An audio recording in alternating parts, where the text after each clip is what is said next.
പിതാവിൻ്റെയും പുത്രൻ്റെയും പരിശുദ്ധാത്മാവിൻ്റെയും നാമത്തിൽ ആമേൻ. Ave Maria. മെയ് മാസ വണക്കം, സമാപന ദിവസം. ആധ്യാത്മിക ജീവിതത്തിൽ മറിയത്തിനുള്ള സ്ഥാനം. പരിശുദ്ധ കന്യകയ്ക്ക് നമ്മുടെ ആധ്യാത്മിക ജീവിതത്തിൽ സുപ്രധാനമായ ഒരു പങ്കുണ്ട്. ആധ്യാത്മിക ജീവിതത്തിൽ വേണ്ടവിധം പുരോഗമിക്കുന്നില്ലെങ്കിൽ അതിനുള്ള കാരണം പരിശുദ്ധ കന്യകയ്ക്ക് നമ്മുടെ ആധ്യാത്മിക ജീവിതത്തിലുള്ള സ്ഥാനം എന്താണെന്ന് വേണ്ടവിധം മനസ്സിലാക്കാത്തതിനാലാണ്. ദിവ്യജനനിയോട് നമുക്ക് പരിപക്വമായ ഒരു ഭക്തി ഉണ്ടായേ മതിയാവൂ. ക്രിസ്തുവിനെ രൂപീകരിച്ച പരിശുദ്ധ കന്യകയേക്കാൾ നമ്മൾ ഓരോരുത്തരിലും ക്രിസ്തു രൂപം കൊള്ളുന്നതിൽ സഹായിക്കാൻ കഴിവുള്ള ആരുമില്ല. യേശുമിശിഹ പരിശുദ്ധ കന്യകയുടെയും പരിശുദ്ധാത്മാവിൻ്റെയും സംയുക്ത പ്രവർത്തനത്താൽ രൂപീകൃതമായി. ഭൗതിക ശരീരവും പരിശുദ്ധ കന്യകയുടെ സാന്നിധ്യത്തിലാണ് രൂപം കൊണ്ടത്. ഇതുപോലെ ഓരോ ക്രിസ്ത്യാനിയുടെയും രൂപീകരണത്തിൽ പരിശുദ്ധ കന്യകയ്ക്ക് സുപ്രധാനമായ ഒരു പങ്കുവഹിക്കുവാനുണ്ട്. അക്കാര്യം നാം വേണ്ട വിധത്തിൽ മനസ്സിലാക്കിയിട്ടുണ്ടോ? ആധുനിക യുഗത്തിൽ പലരും പരിശുദ്ധ കന്യകയോടുള്ള ഭക്തിക്ക് വേണ്ട വിധത്തിൽ സ്ഥാനം നൽകിയിട്ടില്ല. തന്നിമിത്തം നാം ഇന്ന് ഒരു വിശ്വാസ തകർച്ചയെ അഭിമുഖീകരിക്കുന്നു. പരിശുദ്ധ കന്യകയോടുള്ള ഭക്തി മന്ദീഭവിപ്പിക്കുമ്പോൾ വിശ്വാസ തകർച്ച ഉണ്ടാകുമെന്നുള്ളത് നിസ്തർക്കമാണ്. ഇന്ന് ലോകവ്യാപകമായ പാപപങ്കിലമായ ഒരു ലൗകിക സാമ്രാജ്യം നാം കാണുന്നുണ്ട്. കമ്മ്യൂണിസം, ഭൗതികവാദം, ധാർമ്മികാധപതനം മുതലായവയാണ് അതിനു കാരണം. ഫ്രോയിഡ് എന്ന മനഃശാസ്ത്രജ്ഞൻ ഒരിക്കൽ പ്രസ്താവിക്കുകയുണ്ടായി, എനിക്ക് സ്വർഗത്തെ നീക്കിക്കളയുവാൻ സാധിക്കുകയില്ലെങ്കിൽ ഞാൻ സകല നാരകീയ ശക്തികളെയും സ്വർഗത്തിനെതിരായി അണിനിരത്തുമെന്ന്. അതിനുവേണ്ടി അദ്ദേഹം കണ്ടുപിടിച്ചതാണ് അദ്ദേഹത്തിന്റെ ലൈംഗികാതിപ്രസരവാദം. കാറൽ മാർക്സ് അദ്ദേഹത്തിന്റെ കമ്മ്യൂണിസ്റ്റ് മാനിഫെസ്റ്റോയിലൂടെ മനുഷ്യനെ കേവലം സാമ്പത്തിക ജീവിയായി അവതരിപ്പിച്ചു. ഡാർവിന്റെ പരിണാമവാദം അതിനെ മൃഗവുമാക്കി തീർത്തു. ഇപ്രകാരമുള്ള എല്ലാ ഭൗമികവാദങ്ങളെയും വെല്ലുവിളിച്ചുകൊണ്ട് ദിവ്യജനനി ലൂർദിൽ പ്രത്യക്ഷപ്പെട്ട് പ്രഖ്യാപിച്ചു, ഞാൻ അമലോത്ഭവമാകുന്നു. കൂടാതെ പരിശുദ്ധ കന്യകയുടെ സ്വർഗാരോപണവും ലൗകായികത്വത്തിന് മറുപടിയാണ്.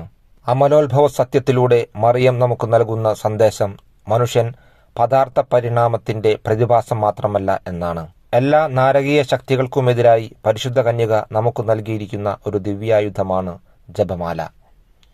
ജപമാലയിലൂടെ പരിശുദ്ധ കന്യക വഴി യേശു നമ്മിൽ ജീവിക്കുന്നു. മനുഷ്യജീവിതത്തിന്റെ പ്രകൃത്യാതീതമായ മൂല്യം അത് നമ്മെ അനുദിനം അനുസ്മരിപ്പിക്കുന്നു. മറിയം വഴി പരിശുദ്ധ ത്രിത്വത്തോടുള്ള ഒരു സംഭാഷണമാണ് ജപമാല. സുവിശേഷ സംഗ്രഹവുമത്രേ. പരിശുദ്ധ ത്രിത്വത്തിന്, യേശുമിശിഹായ്ക്കും പരിശുദ്ധ കന്യകയ്ക്കും മഹത്വം നൽകുന്ന ഒരു മനോഹരമായ പ്രാർത്ഥനയാണ് ജപമാല. അത് എല്ലാ കുടുംബങ്ങളെയും പൗത്രീകരിക്കുന്നു. നമ്മുടെ സന്തോഷ ദുഃഖങ്ങളെയും വിജയങ്ങളെയും പരിത്രാണ പരിപാടിയുടെ വെളിച്ചത്തിൽ വിലയിരുത്തി ജീവിതത്തിന് മൂല്യം പകരുന്ന അദ്ഭുതാവഹമായ ഒരു പ്രാർത്ഥനയാണ് ജപമാല. പരിശുദ്ധ കന്യകാമറിയത്തോടുള്ള ഭക്തിക്ക് ത്രിത്വപരവും ക്രിസ്തുപരവും സഭാപരവും മാനുഷികവുമായ വശമുണ്ട്. അത് നാം മനസ്സിലാക്കി എല്ലാ ദിവസവും ജപമാല ഭക്തിപൂർവം ജപിക്കണം. തിരുസഭ പല പ്രതിസന്ധി ഘട്ടങ്ങളെയും ജപമാല ഭക്തിയിലൂടെ വിജയപൂർവം തരണം ചെയ്തു. ആധുനിക ലോകത്തിന്റെ ഭാവി ഭാഗധേയങ്ങൾ നിർണയിക്കുന്നതിൽ ദൈവജനനിക്ക് സുപ്രധാനമായ ഒരു സ്ഥാനമുണ്ട് എന്നുള്ള വസ്തുത മനസ്സിലാക്കി ജപമാല ഭക്തിപൂർവം ജപിക്കുക. ലൂർദിലും ഫാത്തിമയിലും എല്ലാം കന്യകാമറിയം ലോകത്തിനു നൽകിയ ആഹ്വാനം ജപമാലയുടേതാണ്.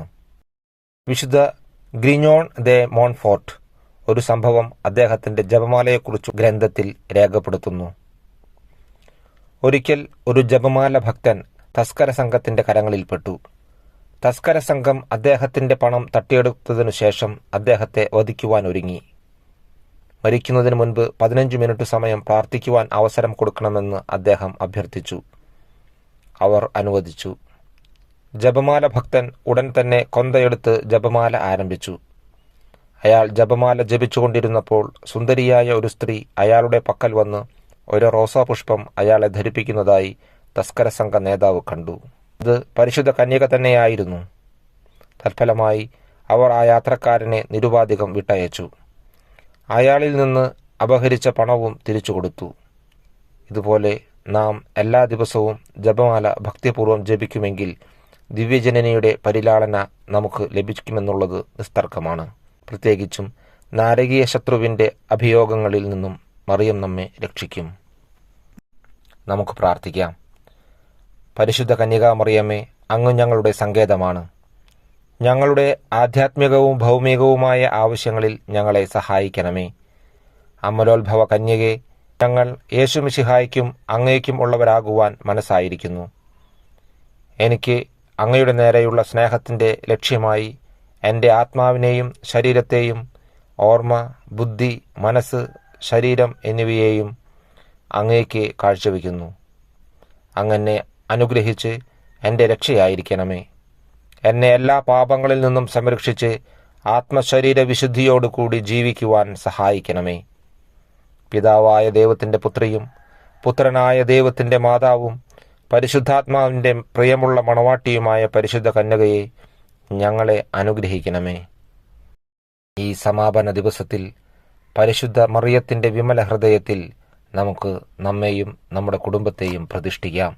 പരിശുദ്ധ കന്യകയായ ദൈവമാതാവേ, ഞങ്ങൾക്ക് മാതാവായി നിയമിക്കപ്പെട്ടിരിക്കുന്ന പരലോക ഭൂലോകങ്ങളുടെയും രാജ്ഞി, സർവവല്ലഭനായിരിക്കുന്ന കർത്താവിൻ്റെ അമ്മേ, സകല സൃഷ്ടികളിലും ഉത്തമ സൃഷ്ടി, സകല ആരാധനയ്ക്കും യോഗ്യമായ ഏകത്രിത്വത്തിന് ഏറ്റവും പ്രസാദിച്ച കന്യകയെ, സർവപുണ്യങ്ങളും പ്രതിബിംബിച്ചു കാണപ്പെടുന്ന തെളിവുള്ള കണ്ണാടി, അങ്ങേക്ക് പ്രതിഷ്ഠിക്കപ്പെട്ടിരിക്കുന്ന ഈ മാസത്തിൻ്റെ അന്ത്യത്തിൽ അങ്ങേ പക്കൽ നന്ദിയുള്ള മനസ്സോടുകൂടി ഞങ്ങളെ മുഴുവനും കാഴ്ചവെക്കുന്നതിന് ഞങ്ങൾ വരുന്നു. ഞങ്ങളാൽ കഴിയും വണ്ണം എല്ലാ മനുഷ്യരുടെയും ഹൃദയങ്ങളെ അങ്ങേക്ക് കാഴ്ചവെക്കുന്നതിനും മോക്ഷവാസികളെല്ലാവരും ചെയ്തു വരുന്ന സ്തോത്രങ്ങളെല്ലാം കാണിക്കയായി അങ്ങേക്ക് സമർപ്പിക്കുന്നതിനും ഞങ്ങൾ ആഗ്രഹിക്കുന്നു. അങ്ങേ സിംഹാസനത്തിൽ സാഷ്ടാംഗം വീണ് ഞങ്ങളെ കാക്കുന്ന ദേവദൂതന്മാരുടെയും എല്ലാ മോക്ഷവാസികളുടെയും സമക്ഷത്തിൽ ഏറ്റവും വണക്കത്തോടും തീക്ഷ്ണമായ സ്നേഹത്തോടും കൂടി അങ്ങയെ ഞങ്ങൾ രാജ്ഞിയായും നാദിയായും സങ്കേതമായും മാതാവായും കരുതിക്കൊണ്ട് സ്ഥിരമായ മനസ്സോടും കറയറ്റ സ്നേഹത്തോടും കൂടെ ഞങ്ങളുടെ ശരീരത്തെയും ആത്മാവിനെയും അവയവങ്ങളെയും ശക്തികളെയും മറ്റ് ഞങ്ങൾക്കുള്ള സകലത്തെയും അങ്ങേക്ക് ഞങ്ങൾ കാഴ്ചവെക്കുന്നു. അങ്ങേക്ക് യോഗ്യമായ വണക്കത്തെ പ്രസിദ്ധപ്പെടുത്തിയും അങ്ങേ ശത്രുക്കളോട് എതിർത്തും ശേഷം പേരെ അങ്ങേ പക്കൽ ചേർത്തുകൊണ്ട് എല്ലാ ദിവസവും ഞങ്ങൾ അങ്ങയെ സ്തുതിക്കുന്നതാണ്. ഇടവിടാതെ ഞങ്ങളെ നിരൂപിച്ചുകൊണ്ട് ഞങ്ങൾക്കു വേണ്ട ഉപകാരങ്ങൾ ചെയ്യാൻ കാത്തിരിക്കുന്ന അങ്ങയെ മറക്കുന്നതെങ്ങനെ? പരിശുദ്ധ മറിയമേ, ഇന്നു തുടങ്ങി ഞങ്ങളുടെ മരണപര്യന്തം അങ്ങേ മക്കളായിട്ടും ശുശ്രൂഷകരായിട്ടും ദാസരായിട്ടും ഞങ്ങൾ ജീവിക്കുന്നുണ്ട്. അങ്ങേ ഭരണത്തിൻ കീഴിൽ ഞങ്ങൾ ഉൾപ്പെട്ടിരിക്കുന്നത് എത്രയോ ഭാഗ്യം. കണ്ണുനീരിൻ്റെ ഉറവയായ ഈ സ്ഥലത്തു നിന്ന് അങ്ങയെ നോക്കി പ്രലപിച്ചുകൊണ്ട് അങ്ങേ സഹായം പ്രാർത്ഥിക്കുന്നു. ഞങ്ങൾ അകപ്പെട്ടിരിക്കുന്ന ആപത്തുകളെയും ഞങ്ങളുടെ ശത്രുക്കളുടെ ക്രൂരതയെയും കടാക്ഷിക്കണമേ. ഞങ്ങളുടെ മേൽ അലിവായി ഞങ്ങൾക്കു വേണ്ടി പിതാവായ ദൈവത്തിൻ്റെ പക്കൽ പ്രാർത്ഥിച്ച് ഞങ്ങളെ രക്ഷിച്ചു കൊള്ളണമേ. സകല നന്മകളും കൃപയും നിറഞ്ഞ മാതാവേ, അങ്ങേക്ക് കാഴ്ചവെക്കപ്പെട്ട ഞങ്ങളെ സഹായിച്ച് കാത്തുകൊള്ളണമേ. ഞങ്ങൾക്ക് വരാനിരിക്കുന്ന തിന്മകളെ നീക്കി ഞങ്ങളുടെ ആത്മീയ ശത്രുക്കളെ പരാജയപ്പെടുത്തണമേ. ഞങ്ങളുടെ ബലഹീനത നീക്കി സ്ഥിരപ്പെടുത്തണമേ. ഈ ലോകത്തിൽ ഞങ്ങൾ ജീവിച്ചിരിക്കും വരെയും ഞങ്ങളെ കൈവിടാതെ കൊടുങ്കാറ്റിൻ്റെ ആധിക്യത്താൽ ക്ഷോഭിച്ച സമുദ്രത്തെ പോലെയുള്ള ഈ ലോകത്തിൽ ഞങ്ങളെ നാശം കൂടാതെ നടത്തി അങ്ങയോടുകൂടെ സകല ഭാഗ്യങ്ങളും പ്രാപിക്കും വരെയും അമ്മേ, ഞങ്ങളെ കൈവിടരുതേ. ആമേൻ. ജന്മപാപമില്ലാതെ ഉത്ഭവിച്ച പരിശുദ്ധ മറിയമേ, പാപികളുടെ സങ്കേതമേ, ഇതാ നിന്റെ സങ്കേതത്തിൽ ഞങ്ങൾ ഓടി വന്നിരിക്കുന്നു. ഞങ്ങളുടെ മേൽ അലിവായിരുന്നു ഞങ്ങൾക്കു വേണ്ടി അങ്ങേ തിരുക്കുമാരനോട് പ്രാർത്ഥിച്ചു കൊള്ളണമേ. നന്മ നിറഞ്ഞ മേരി അംബികെ കൈത്തൊഴുന്നേ, ചിന്മയാനാലയമേ വന്നിതേ നീഗതിയേ. കൃപ ചൊരിഞ്ഞിടും തിരുമേരിയമ്മേ മംഗളം തേ, തവ തിരുമുഖം അനുദിനമവർക്കാനന്ദമേ. വാരിധി താരക പൊൻദീപമേ, സന്താപസാഗരത്തിൽ നീന്തി തുടിക്കും മക്കൾ സന്തതമംബികയെ കുമ്പിട്ടു വന്നിക്കുന്നേ. അന്ധതകളും അപകടങ്ങളും മാറ്റേണമേ, സങ്കടങ്ങളിൽ നിൻ കരുണകൾ തൂകേണമേ. ദീനരാം മക്ക കാക്കേണമേ. ലോകം ജഡം സാത്താനേ വെല്ലുവാൻ നല്ലോരമ്മേ. എല്ലാ നേരത്തും ശക്തി തന്നാലും ശർമ്മദേ നീ. നന്മ നിറഞ്ഞ മേരി അംബികെ കൈത്തോഴുന്നേ. ചിന്മയാലാലയമേ വന്നിതേ നീ ഗതിയേ.